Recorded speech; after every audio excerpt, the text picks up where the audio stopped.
आज हम लोग जानेंगे रिसिप्ट एंड पेमेंट अकाउंट क्या होता है, इसको हम लोग रिसिप्ट एंड पेमेंट अकाउंट बोलते हैं। तो receipt payment account is the summary of cash transaction, यानी प्राप्ति एवं भुगतान खाते में जो कैश ट्रांजैक्शन होता है उसका समरी होता है, यानी सारांश होता है।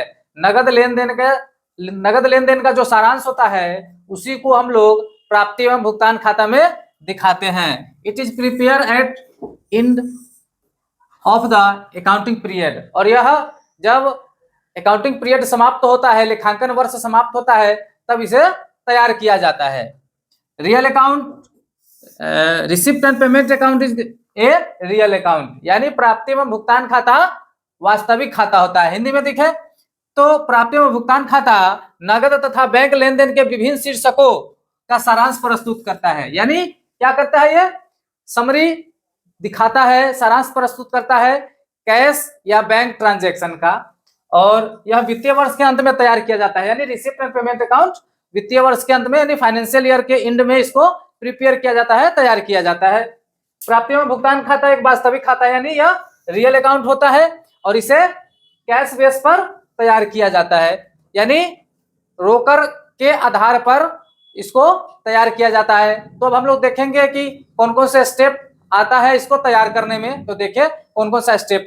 नेक्स्ट स्टेप है step of preparing receipt and payment account, यानी प्राप्ति एवं भुगतान खाता तैयार करने के विभिन्न चरण, कौन कौन से स्टेप से गुजरना पड़ता है हमको रिसिप्ट एंड पेमेंट अकाउंट बनाने के लिए।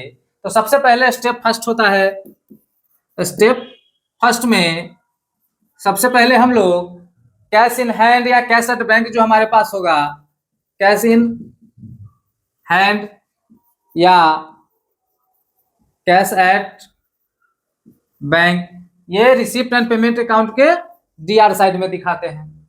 यदि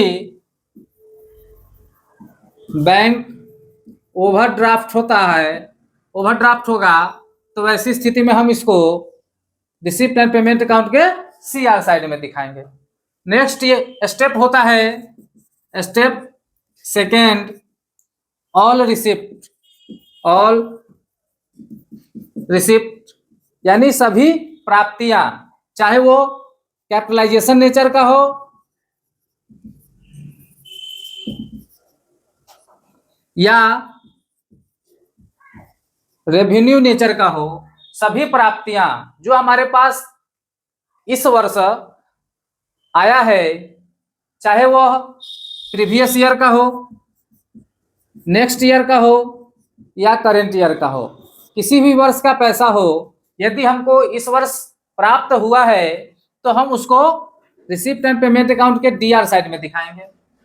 नेक्स्ट स्टेप होता है स्टेप थर्ड, ऑल पेमेंट, यानी सभी भुगतान, चाहे वो किसी भी नेचर का हो, कैपिटलाइजेशन नेचर का हो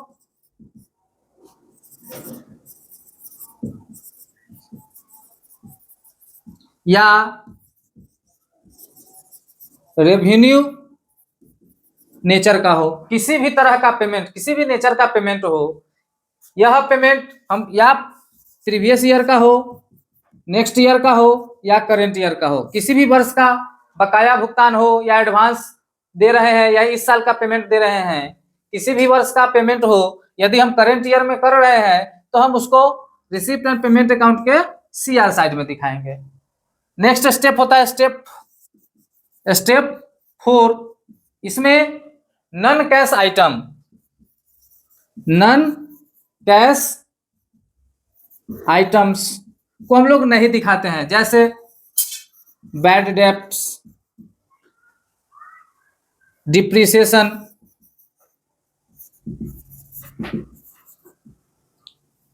आउटस्टैंडिंग,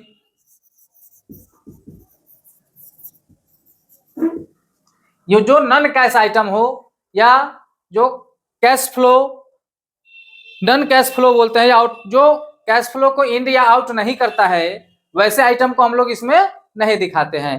और नेक्स्ट स्टेप होता है स्टेप 5, इसमें हम लोग देखते हैं कि हमारे पास रिसिप्ट ज्यादा हुआ है या पेमेंट ज्यादा हुआ है।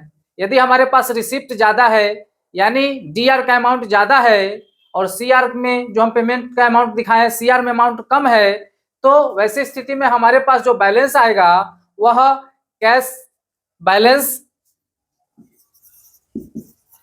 Balance CD, cash in hand या cash at bank, cash in hand या